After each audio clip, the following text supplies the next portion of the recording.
3 diet sekaligus dalam satu hari, emangnya bisa? Coba Besti, kali ini aku akan sharing tentang diet apa aja yang aku jalankan selama ini kurang lebih dari 2019. Tapi disclaimer dulu, aku bukanlah orang yang ahli dalam setiap diet yang aku jalankan, jadi mungkin lebih ke praktisi aja karena ya mempraktekkan hal itu dalam kehidupan sehari-hari. Dan sebenarnya kalau kalian tahu ada sekitar 100 diet di muka bumi ini yang mungkin kalian udah pernah tahu seperti food combining, ketosis diet, intermittent fasting, mungkin paleo diet, GM diet, vegetarian, vegan, dan lain-lain. Sebenarnya dari diet-diet tersebut tidak bisa mungkin dijalankan 100% karena ada yang kontra dalam prinsip mereka satu sama lain. Nah, yang aku jalankan itu secara konsisten kurang lebih sekitar 4 tahun lebih sampai 5 tahun berjalan, itu adalah intermittent fasting. Aku memulai intermittent fasting itu sejak 2019-an sampai dengan saat ini, dan aku usahakan itu konsisten. Nah, untuk intermittent fasting ini kalian bisa pelajari lebih lanjut, banyak sekali sumbernya sudah ada di YouTube atau di sosial media lainnya, dan aku bisa sarankan salah satu YouTube channel yang kalian bisa tonton karena di situ ada lebih dari 60 video intermittent fasting, dan itu dijelaskan dengan sangat baik, disertai dengan banyak sekali artikel jurnal oleh Dr. Andi, spesialis penyakit dalam. Itu adalah salah satu yang aku ikuti sejak sekitar 2017-2018. Dan intermittent fasting adalah salah satu diet yang paling populer sejak mungkin sekitar 2019-an, dan prinsipnya adalah memberikan tubuh itu jeda dalam beristirahat atau yang disebut dengan puasa. Pada intermittent fasting kita memberikan jeda kepada tubuh kita untuk makan yang disebut dengan jendela makan, dan ada juga yang disebut dengan jendela puasa.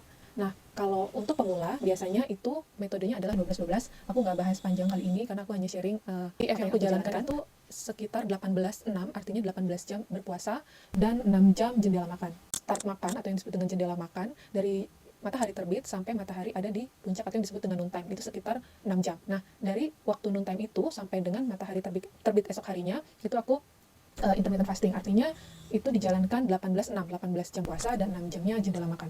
Prinsip intermittent fasting, kita hanya diperbolehkan minum air putih, teh, atau kopi yang tanpa gula karena tujuannya adalah mempuasakan diri, jadi tidak boleh ada kalori yang masuk.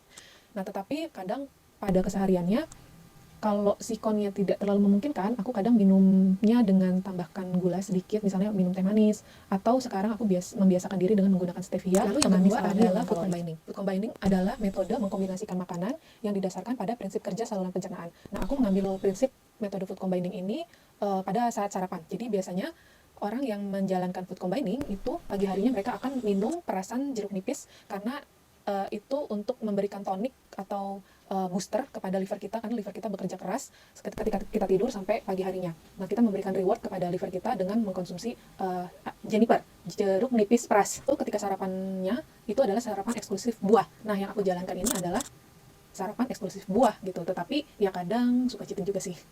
Nah, kenapa sarapannya eksklusif buah? Itu karena dalam food combining, tubuh itu menjalankan sistemnya dibagi dalam 3 fase. Nah, fase pembersihan itu ada di jam 4 pagi sampai jam 12 siang. Nah, karena tubuh itu memerlukan banyak energi untuk cleaning, kita tidak memberikan tubuh itu makanan yang berat pada pagi hari supaya energinya tidak difokuskan untuk mencerna makanan. Prinsipnya adalah seperti itu. Jadi, pada food combining, pagi hari saat bangun tidur, itu yang diminum adalah Juniper, lalu kita memberikan jeda, misalnya sarapan jam 7, itu adalah buah eksklusif. Aku pernah menjalankan food combining itu sesuai dengan juklaknya itu sekitar tahun 2016 atau 2017.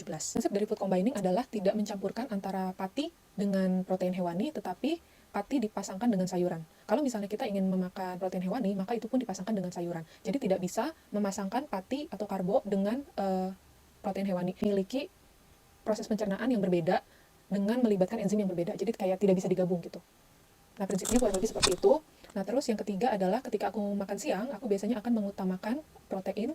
Dan sekarang aku sudah terbiasa untuk tidak makan nasi, walaupun aku sebenarnya suka snacking, suka jajan, jadi aku masih kena terpapar dengan banyak terigu-teriguan, karena rata-rata kan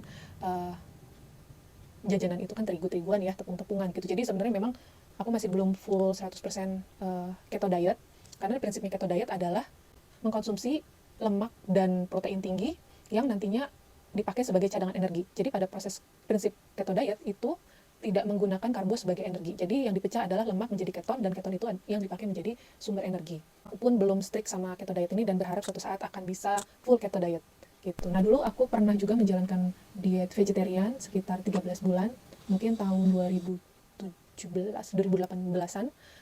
Sempat kepingin arahnya ke vegan, tapi untungnya nggak jadi karena vegetarian dan apalagi vegan itu akan sangat kekurangan nutrisi. Kita tidak bisa mengcompare antara protein dari sumber hewani dengan protein dari sumber nabati. Aku rasa cukup sekian apa yang aku sharingkan, semoga bermanfaat, dan next time kita lanjut lagi bahas apa lagi ya. Oke Besti, semoga bermanfaat. Cus.